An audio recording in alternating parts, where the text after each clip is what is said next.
ഇന്ന് ഉണ്ടാക്കാൻ പോകുന്നത് സോപ്പാണ്. അതിനായിട്ട് ഗ്ലിസറിൻ്റെ സോപ്പ് ബേസ് എടുത്തിട്ടുണ്ട്.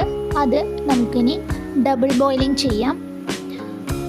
ഡബിൾ ബോയിൽ ചെയ്ത് അത് ഉരുകി വരുന്നത് വരെ കാത്തിരിക്കുക.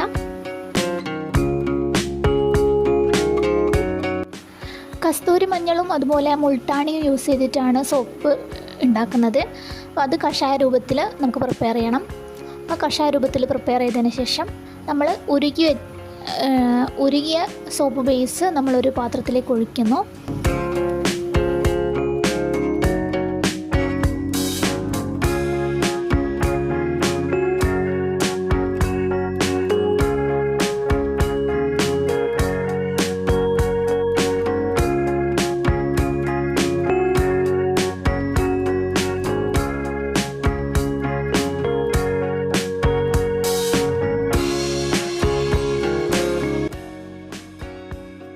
അതിനുശേഷം തയ്യാറാക്കിയ കഷായം ആ സോപ്പ് ഉരുകിയ ബേസിലേക്ക് നമ്മൾ പതുക്കെ ഒഴിക്കുന്നതോടൊപ്പം നന്നായി ഇളക്കി കൊടുക്കുകയും കൂടി ചെയ്യുകയാണ് ചെയ്യുന്നത്.